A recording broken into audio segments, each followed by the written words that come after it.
네, 우리가 이제 그 동학 얘기를 많이 하지 않습니까?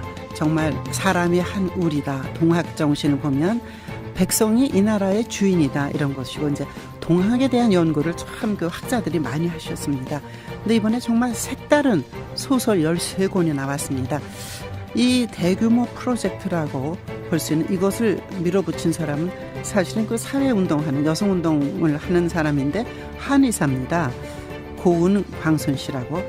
그런데 살던 곳을 떠나서 충청도 어느 그 마을로 내려가서 이 일을 기획하고 뭐 예를 들어서 내포 충청도의 그 동학은 어떤 운동이었나, 강원도는 어떤 것이었나, 또 경기도에서는 어떤 운동이 일어났나, 이것을 기획하고 정말 밀어붙여서 이런 책을 내게 됐습니다. 여성 동학 다큐 소설 13권이 완간돼서 나왔습니다. 대규모 프로젝트다 이렇게 보여되는데 이 얘기를 이 일을 밀어붙인 고은 광순 씨를 만나겠습니다. 안녕하십니까? 네, 안녕하세요. 네.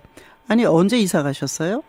제가 3년 전에 이쪽 충북 옥천군 청산으로 이사 왔습니다. 아, 그래요? 특별히 네. 그 지역으로 가신 이유가 있습니까?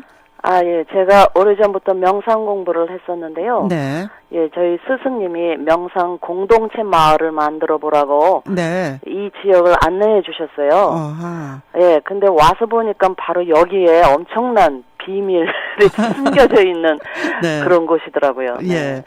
열정적인 분으로 뭐 오래전부터 저도 알고 있습니다만 그런데 명상하러 가셔서 동학 다큐 소설을 내야 되겠다. 그걸 어떻게 해서 생각하시게 된 거예요? 사실 제가 조용하게 살기 위해서 이쪽으로 왔는데 네, 별로 조용한 분이 아닌데. 아니요, 이제 인생 후반기는 조용하게 살고 싶었어요. 네. 그런데 보니까 이 지역 자체가 네. 120년 전에 엄청난 그 동학의 소용돌이의 핵심이 예, 핵심적인 지역이었다는 것을 알게 됐어요. 네. 그리고 제가 명상하면서 들었던 그 아름다운 이야기들이 전부 동학 내용이더라고요. 네. 그리고 호주제 폐지 운동하면서도 한국의 현재 그 가부장적인 차별, 네네. 이런 찌질한 남성 중심적인 행태 너머에 뭐가 있을까 생각했는데 거기에 동학이 또 있었거든요. 아, 그래요. 그래서 청산으로 이사 오자마자 막 동학이 동서남북으로 저한테 네. 쳐들어왔어요. 네. 네. 그렇다면 이번에 집필자가 한 13분인가요? 네네. 네. 어떤 기획이에요? 각 도별로 따진 건가요? 어떤 분들이 모여서? 그렇죠. 우리가 전라도, 전봉준, 네. 죽창 이것만 이제 알고 있지만 네. 사실은 1860년대 최재우가 동학을 시작할 때부터 30여 년간 준비 작업이 있었어요. 네, 네. 그 해월이라고 하는 최시영이 네. 최보딸이라고 항상 도망갈 준비를 했던 최장기 수배자인데 우리나라에 네, 네. 그분이 조직 사업을 강원도, 경상도, 충청도, 전라도, 북한까지 네. 아주 전역의 조직을 가지고 있었기 때문에 전역에서 일어났던 기포였더라고요. 네, 네. 그래서 그 사연들 뒤에 있는 삶의 이야기, 아름다운 이야기들을 다 꺼집어내고 싶었어요. 그래서 네. 13명은 이제 제가 인연이 닿아서 알게 된 국어 교사, 네. 명상 지도사, 네. 시민 활동하는 인권운동 여성들, 네. 그런 여성들이 모였죠. 네. 그래서 이제 본인이 살고 있는 지역, 또 태어난 곳의 동학의 의미를 각자 쓰신 거군요. 네, 네, 그렇습니다. 네. 여성들에게 동학이란 어떤 의미입니까? 남성 중심의 북의 혈통 중심의 죽은 조상 제사를 강조하는 그런 문화 때문에 네. 아녀자들이 무시당했던 것이 거의 지금까지도 네.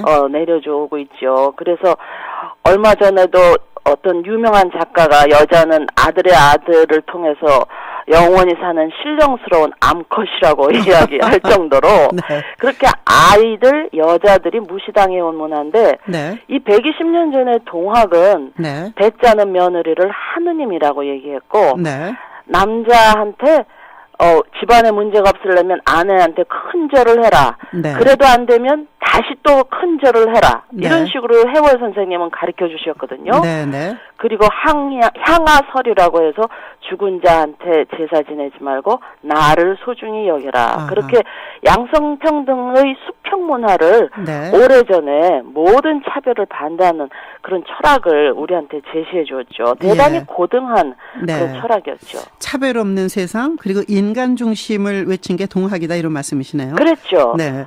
근데 조상 제사를 모시는 것에 대한 아까 말씀에 대해서 네. 항의하시는 청취자도 많이 계실 것 같아요. 그렇죠. 네. 그런데 네. 이미 120년 전의 해월은 그 조상의 신령이 우리말로 하면 DNA죠. 요즘 말로 하면 네. 네. 그것이 다 내게 있다 그랬어요. 네. 실제로 저한테 부모와 외할머니, 외할아버지, 뭐 친할머니, 네. 친할아버지 조상의 유전자가 다 나한테 있지 않습니까? 네. 그래서 나를 소중히 여기는 것이 조상을 소중히 여기는 것이다. 아하. 제가 호주 집회지 운동하면서 늘 주장했던 것을 120년 전에 벌써 하셨더라고요. 네. 네. 네, 그래서 조상을 무시하라는 게 아니고 네. 나를 중요하게 생각하고 옆 사람을 중요하게 생각하면 그것이 다 조상을 소중히 여기는 것이다라는 아주 고등한 철학입니다. 네. 예. 13권 집필하신 분들이 다 하나로 뭉쳐서 동학을 해부하고 지역별로 해체해서 다시 책을 냈다 뭐 이런 말씀인 것 같은데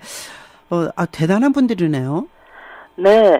이게 동학운동이 그 이후로 네. 3.1운동으로 연결되고 60만 세나 네. 또 방정환이 그 어린이. 손병희의 네. 사위인데요. 정순철은 해월의 외손주고 네. 이들이 어린이날을 만들고 어린이 운동을 하고 동요를 만들고 그 동요가 우리가 요즘에도 네. 아주 즐겨 부르는 노래들이거든요. 네. 네. 그래서 이 동학을 보면 우리가 지금 종북이니 뭐니 해서 좌우로 나뉘고 네. 이게 옳다 저게 그러다 하지만 그 모든 뿌리가 우리에게서 나왔다. 그래서 이게 이 동학을 배우면 우리 역사의 과거부터 현재까지 이어지는 줄기를 고스란히 아주 쉽게 파악할 수가 있어요. 네. 네. 동학이 사라진 게 아니고 또 서핵의 반대 개념이 아니다 그런 말을 들었습니다만 오늘날 우리 대한민국에 던지는 우리 사회에 던지는 동학의 메시지랄까 그건 뭐라고 보시는지 끝으로 말씀해 주시죠. 네, 당시 고종과 민기는 수통하지 않고 오로지 자기 권력 유지에만 급급했어요. 네. 그러니까 그 수만 명의 백성들이 제발 내 말에 귀를 기울이라고 여러 차례 평화적으로 2년 동안 그리고 죽창 들고 그렇게 외쳤지만 결국은 외국 군대를 불러다가 진압을 했죠. 그래서 네. 요즘에 던지는 귀한 메시지라면 제발 국민들과 소통하라. 국민을 존중하라. 국민이 주인공이다. 네. 그래서 생명을 존중하고 함께 잘 사는 네. 그 상호 존중의 귀한 관계들을 맺어가라. 네. 그것이 남북 간에도 마찬가지고 네. 우리 남쪽 사회나 북쪽 사회나 각각의 사회에서도 마찬가지고 네. 우리가 바로 그렇게 시행해야 되는 그런 메시지라고 생각을 합니다. 네. 애쓰셨습니다. 네. 예, 여성 감사합니다. 동학 다큐 소설 13권 프로젝트입니다. 이걸 밀어붙인 한의사 사회운동가 고은 광순 씨를 만나봤습니다. 소통하고 국민이 주인이고 생명을 놓지 말고 함께 존중하는 삶. 네, 세상을 연다 박찬수입니다. 오늘 여기까지입니다. 내일 아침 7시 여러분 다시 초대합니다.